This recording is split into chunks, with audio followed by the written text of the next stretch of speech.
President Donald Trump is reportedly considering expanding his travel ban to citizens of 7 additional countries: Belarus, Myanmar, Eritrea, Kyrgyzstan, Nigeria, Sudan, and Tanzania, according to Politico.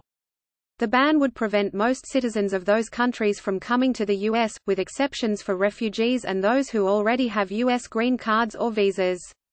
The Trump administration sometimes floats plans, especially related to immigration, without ever formally acting on them. But expanding the travel ban has long been rumored to be on the president's agenda, and Trump told The Wall Street Journal on Tuesday that he would make an announcement by the end of the month, while also refusing to confirm which countries would be affected. The announcement could happen as soon as Monday, Politico reported, though the list of countries subject to the ban could still change before then. The expansion of the ban would likely hit Nigeria, the largest African country by population, the hardest of any of the countries under consideration. In 2018, the U.S. granted Nigerians almost 14,000 green cards and 222,000 temporary visas.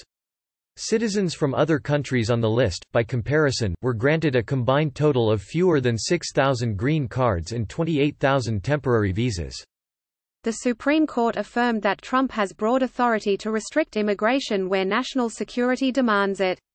But it's not clear whether any of these countries pose a direct threat to the U.S., since many are dealing with various forms of domestic conflict, including homegrown terrorism. The costs to those in the U.S. would be grave. Expanding the travel ban would forcibly separate individuals who are currently living in the U.S. from their families, as well as discourage students from coming to the U.S. for their studies, since they won't have the option to remain in the country permanently. The consequences of an expanded ban might have serious repercussions globally, too. It could stymie multinational businesses and reverse recent, albeit tenuous, strides in diplomatic relations with the affected countries. Under the first version of the ban, unveiled in January 2017, citizens of 7 majority Muslim countries, including those who held U.S. green cards and dual U.S. citizenship, were held for questioning for many hours at airports across the country and denied entry to the U.S. A de facto Muslim ban, the policy appeared to be the fruition of Trump's call on the campaign trail for a total and complete shutdown of Muslims entering the U.S. and sparked widespread protests throughout the country.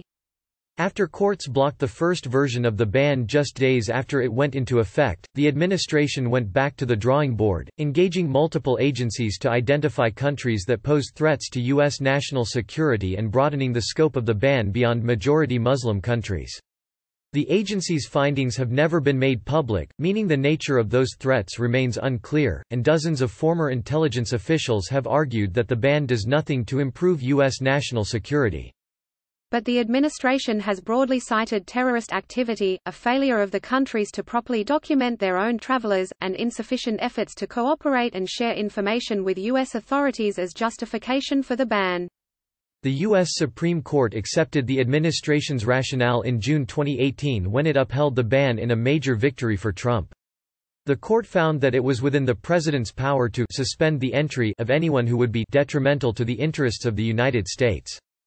The version of the ban now in place, which is the third Trump has issued, places restrictions on citizens of Iran, Libya, Somalia, Syria, Yemen, Venezuela, and North Korea who seek to enter the U.S. Chad was taken off the list of countries subject to the ban last April after it met the Trump administration's demands to share information with U.S. authorities that could aid in efforts to vet foreigners.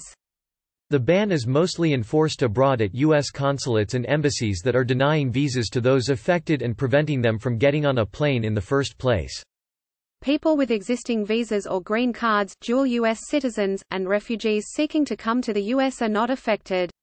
However, during his time in office, Trump has separately slashed the overall number of refugees who can resettle in the U.S. annually, from 110,000 to 18,000.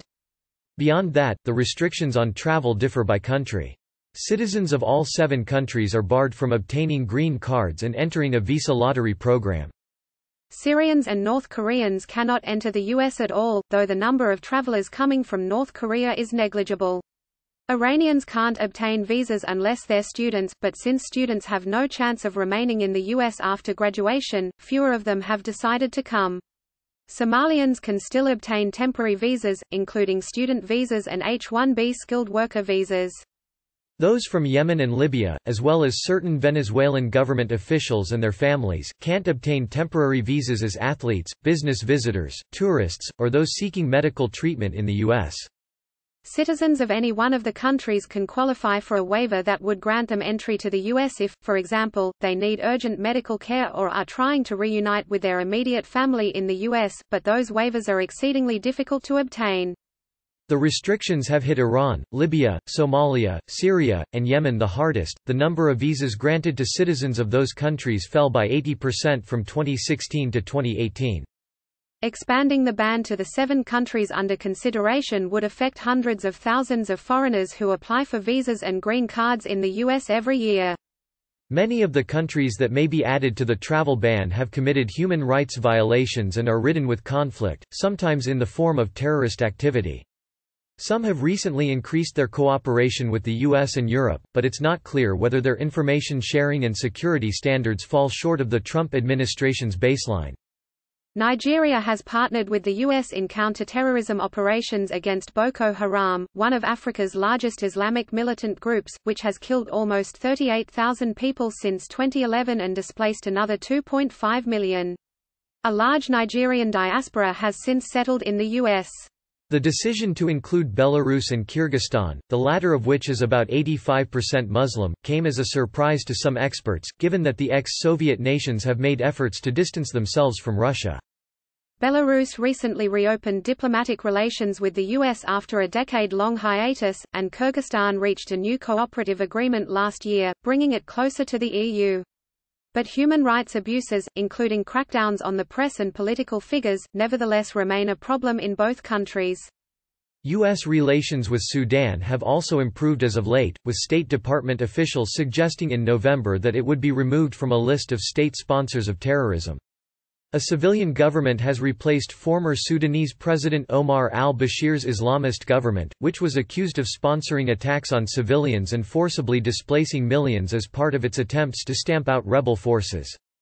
The State Department, however, has voiced concerns about Tanzania's shrinking democratic space, as its repression of the media, human rights advocates, and political opposition has ramped up since 2015. The U.S. currently accepts relatively high numbers of refugees from several of the countries being considered for the travel ban's expansion. Of the 30,000 refugees who resettled in the U.S. from October 2018 to October 2019, 4,932 came from Myanmar, which has engaged in a large-scale ethnic cleansing campaign against Rohingya Muslims since 2017, forcing more than 671,000 to flee to Bangladesh. The U.S. also accepted 1,757 citizens from Eritrea, where a decades-long totalitarian regime has driven out about 480,000 people. Refugee admissions aren't expected to stop under the new ban.